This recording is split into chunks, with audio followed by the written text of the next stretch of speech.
Hello guys, आप सभी का वेलकम है गुरुकुल हब यूट्यूब चैनल पर। आज की इस वीडियो में मैं आपके लिए कुछ क्वेश्चंस के जवाब ही लेकर आया हूं। जैसे कि RRB NTPC exam CBT 2 exam 14 फरवरी से होना है। क्या 14 फरवरी से जो ये एग्जाम होना है, क्या ये टल सकता है कि परीक्षा अभी नहीं होगी? तो इस क्वेश्चन का जवाब मैं आपको दूंगा। नॉर्मलाइजेशन कितने मार्क्स तक का बढ़ सकता है? ठीक है, कम से कम कितने मार्क्स बढ़ सकते हैं और ज्यादा से ज्यादा कितने मार्क्स तक आपको नॉर्मलाइजेशन इस बार आरआरबी एनटीपीसी के रिजल्ट पे देखने को मिल सकता है।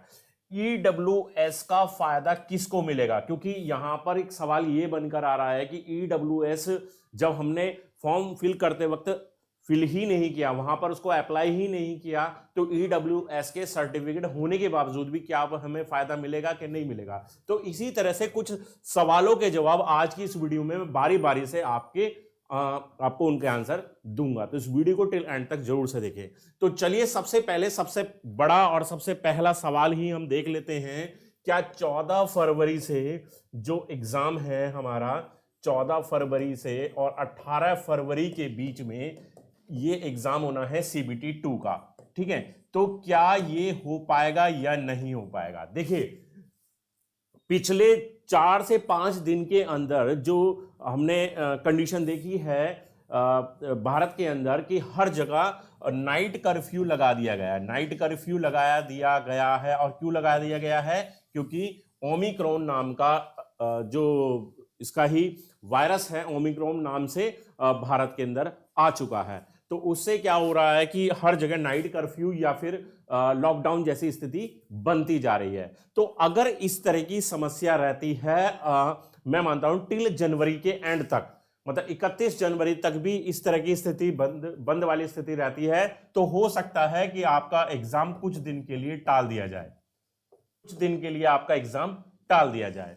ठीक है, या फिर यहां पर एक और दूसरा तरीका हो सकता है कि आपका एग्जाम जब शुरू हो तो उससे पहले आपको अपने एडमिट कार्ड के साथ, एडमिट कार्ड आपके लिए मैंडेटरी होता है, जरूरी होता है, और उसके साथ आपको आरटीपीसीआर की नेगेटिव रिपोर्ट वहां पर मांगी जा सकती है। तो अगर आपका एग्जाम कंटिन्यू चालू रहता है, अगर टलता नहीं है, तो उस कंडीशन में आपको आरटीपीसीआर की नेगेटिव रिपोर्ट वहां पर एग्जाम टाइम में लेकर जानी होगी। तो इस चीज से भी आप पहले से तैयार रहें कि इस तरह की कंडीशंस भी आपके सामने रखी जा सकती है। ठीक है, तो दोनों ही बातें हो सकती है, लेकिन इसमें हमें थोड़ा सा समय देना होगा अभी, कम से कम 31 जनवरी तक का। ठीक है, 31 जनवरी 2022 तक का हमें समय देना होगा। अभी करीब करीब 25 दिन हमारे पास है। ठीक है, अभी फिलहाल आप अपने रिजल्ट पर ध्यान दीजिए, जो रिजल्ट 15 जनवरी को आ रहा है, और उसके बाद उसके साथ ही आप अपनी तैयारी पर भी ध्यान दीजिए। ठीक है, एग्जाम टलेगा तो हो सकता है कि 1 महीने 1.5 महीने टाल दिया जाए, या जिस तरह से भी ओमिक्रॉन की स्थिति भारत के अंदर बनी रहती है उस हिसाब से उसको टाला जा सकता है। नहीं, अगर एग्जाम होता भी है तो फिर आरटीपीसीआर की रिपोर्ट के साथ ही हो पाएगा, इसके बिना एग्जाम आपका नहीं हो पाएगा। तो आप दोनों ही कंडीशन में अपने आप को तैयार रखें। अब हमारे पास जो दूसरा सवाल था, दूसरा सवाल यह था कि नॉर्मलाइजेशन। देखिए, नॉर्मलाइजेशन को मैंने पूरे अच्छे तरीके से आपको समझा दिया था। ठीक है, पूरे अच्छे तरीके से विद एग्जांपल आपको समझा दिया था। तो यहां पर एक चीज ध्यान रखिए कि नॉर्मलाइजेशन कम से कम 4 से 5 नंबर का भी मिल जाता है। ठीक है, 4 से 5 मार्क्स ही केवल स्टूडेंट्स के बढ़ पाते हैं। क्लियर? और इसमें मैक्सिमम की बात करूं तो 20 मार्क्स तक भी इस बार बढ़ सकते हैं। इस बार जो फॉर्मूले में संशोधन किया गया है, तो इसमें हम ये क्लियरली बोल सकते हैं कि 40 या फिर 45 मार्क्स आपके नहीं बढ़ेंगे। आप इस सोच में बैठे हो कि मेरे जी 25 ही बन रहे हैं और मेरे को अगर 40 मार्क्स का अगर नॉर्मलाइजेशन मिल गया तो मेरे तो 65 हो जाएगी, मेरी तो बल्ले बल्ले हो जाएगी और मेरा सिलेक्शन हो जाएगा। तो आप इस भूल में ना रहे। ठीक है, मार्क्स जो होगा 4 से 5 तक भी बढ़ सकता है और 20 मार्क्स तक भी यहां पर आपके इंक्रीज हो सकते हैं, मैक्सिमम लेवल की अगर मैं बात करूं यहां पर। ठीक है, इसके अलावा अगर मैं बात करूं कि कुछ बच्चे कह रहे थे कि जी क्वेश्चन की नेगेटिव मार्किंग का यहां पर इफेक्ट नहीं पड़ता। देखिए, उस वीडियो के अंदर मैंने नेगेटिव जो कहा था वो रॉ मार्क्स के लिए बोला था। जब मैंने आपको पूरा नॉर्मलाइजेशन समझाया था उसमें 6 कंडीशन आपके सामने रखी थी, तो उसमें से एक नेगेटिव मार्किंग है। मान लो भाई आप 70 सवाल कर रहे हैं, ठीक है, आप 70 सवाल कर रहे हैं और 70 में से आपने 15 गलत कर दिए, तो 5 तो आपका निगेटिव यानी कि 55 मार्क्स वैसे बचते हैं और 5 आपका माइनस हो गया, तो 50 ही तो रह गया। तो ये 5 माइनस हुए तो क्यों फर्क नहीं पड़ रहा है नॉर्मलाइजेशन पर? इसका बिल्कुल फर्क पड़ रहा है, आपका स्कोर तो 50 ही रह गया ना। निगेटिव मार्किंग अगर नहीं होती तो आपका 55 मार्क्स बनता। निगेटिव मार्किंग होने से आपका स्कोर 50 रह गया 55 की बजाय, तो फर्क पड़ा ना। तो मैं रॉ मार्क्स पर उस फर्क को बता रहा हूं, लेकिन जब नॉर्मलाइजेशन होकर आएगा तो वो स्कोर आपका इंक्रीज भी हो सकता है या वही रह सकता है या 1-2 मार्क्स कम भी हो सकता है। क्लियर? तो आपको समझ में आ गया नॉर्मलाइजेशन का खेल पूरी तरीके से कम 4-5 मार्क्स भी बढ़ सकते हैं, 20 मार्क्स तक भी बढ़ सकते हैं। उससे ज्यादा की उम्मीद इस बार के एग्जाम में ना ही एनटीपीसी ना ही ग्रुप डी में आप रख कर चले। क्लियर? अब हमारा तीसरा सवाल आता है, और तीसरा ही बहुत बेहद जरूरी सवाल है कि ईडब्ल्यूएस। देखिए कुछ बच्चे ये बोल रहे थे कि ईडब्ल्यूएस का बेनिफिट क्या ओबीसी वालों को मिलेगा। देखिए ओबीसी, एससी, एसटी किसी को भी इसका बेनिफिट नहीं मिलता, क्योंकि आपको ऑलरेडी रिजर्वेशन मिल रहा है। ठीक है, आपको ऑलरेडी रिजर्वेशन मिल रहा है। ये केवल अनरिजर्व कैटेगरी के लिए ही ईडब्ल्यूएस लाया गया है। ठीक है, जिसमें 10% का रिजर्वेशन ईडब्ल्यूएस के तहत अनरिजर्व कैटेगरी को दिया गया है। क्लियर? तो एससी, एसटी, ओबीसी वाले इस पर ध्यान ना दें।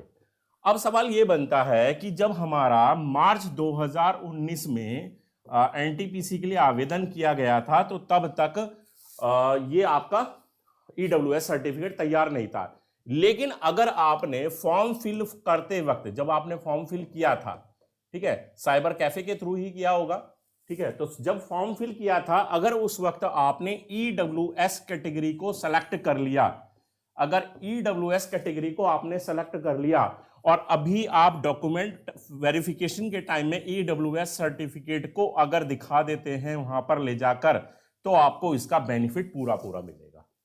ठीक है, इसका बेनिफिट आपको पूरा मिलेगा। इसके अपोजिट अगर आपने वहां पर ईडब्ल्यूएस की बजाय अनरिजर्व कैटेगरी के लिए सेलेक्ट किया है और अब आप ईडब्ल्यूएस सर्टिफिकेट वहां पर दिखाते हैं, ठीक है, तब आपको इसका बेनिफिट नहीं मिलेगा।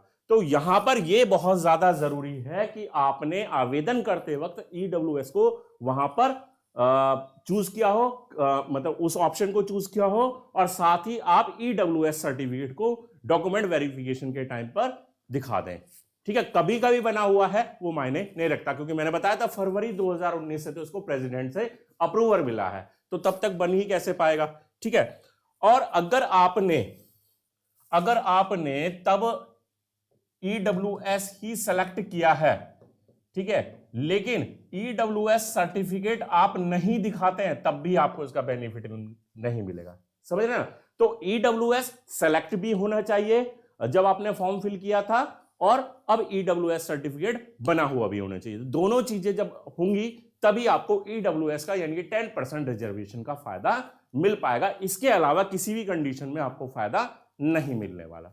ठीक है, तो इस डाउट को से भी आपको क्लियर हो गया होगा, ये डाउट भी आपका क्लियर हो गया होगा, आपको इसका भी आंसर प्रॉपर वे में मिल गया है। ठीक है, और बाकी वेट करते हैं भाई, 10 दिन का समय बचा है रिजल्ट में। आज 5 तारीख हो गई है, 15 तारीख को आपका रिजल्ट आ रहा है आरआरबी एनटीपीसी का। देखते हैं कि कट ऑफ किस रेंज में बैठती है। हालांकि जो हमने प्रेडिक्शन किया है, उम्मीद यही है कि उसी के रेंज में कट ऑफ रहनी चाहिए। अगर आप 50 के आसपास भी स्कोर कर रहे हैं तो मैं मानता हूं आपको नॉर्मलाइजेशन के बाद बेनिफिट मिलना चाहिए और आपको सीबीटी 2 के लिए कॉल होनी चाहिए। तो चलिए गाइस, आज की वीडियो में हमें इजाजत दीजिए। आज की वीडियो में इतना ही था, आपके यही सब सवालों के आंसर देने थे। वीडियो पसंद आ गई तो लाइक कर दीजिए, शेयर कर दीजिए दोस्तों के साथ। मिलता है नेक्स्ट वीडियो में, तब तक ले बाय, थैंक यू।